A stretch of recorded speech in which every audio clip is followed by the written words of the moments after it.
कहाणी नागपंचमीच्या शेतकऱ्याची. आटपाट नगर होतं. तिथं एक शेतकरी होता. शेतात नागाचं वारूळ होतं. श्रावण मास आला आहे. नागपंचमीचाच दिवस आहे. शेतकरी आपल्या नित्याप्रमाणे नांगर घेऊन शेतात गेला. नांगरता नांगरता काय झालं, वारुळाची नागाची नागकुळं होती त्यांना नांगराचा फाळ लागला. लवकरच ती मेली. काही वेळानं नागिन आली. आपलं वारूळ पाहू लागली. तो तिथं वारूळ काही नाही, पिल्लंही नाहीत. इकडे तिकडे पाहू लागली. तो तिथं नांगर रक्तानं भरलेला दिसला.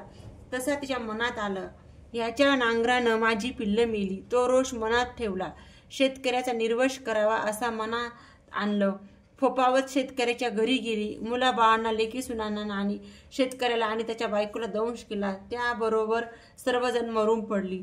पुढं तिला समजले की याची एक मुलगी परगावी आहे.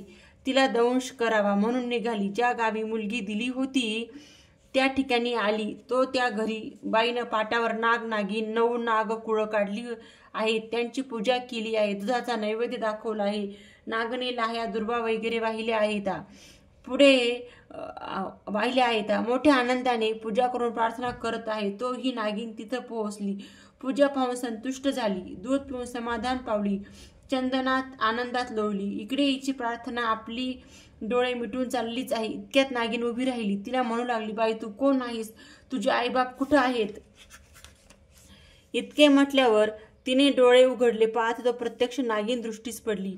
बाई बिचारी भिवू लागली. नागिन म्हणाली, भिवू नको, घाबरू नको, विचारलेल्या प्रश्नांचं उत्तर दे. सर्व हकीकत सांगितली. ती ऐकून नागिनीला वाईट वाटलं.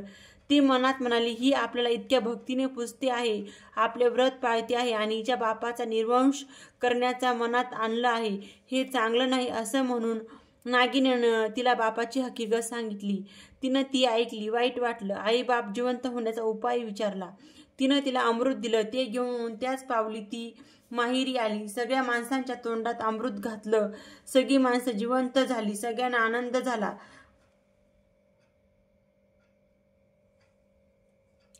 बापाला तिनं झालेली हकीकत सांगितली. तेव्हा बापानं विचारलं, हे व्रत कसं करावं?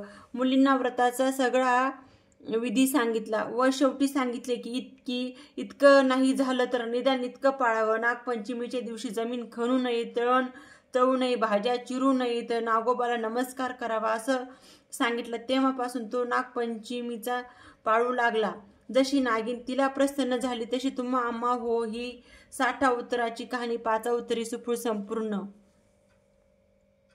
ही अशा प्रकारे एका शेतकऱ्याच्या घरातील नागपंचमीची कहाणी होती. तर हे नागपंचमीचं व्रत सगळ्यांनीच करावं. त्याने आपल्या घरासाठी चांगलेच राहते.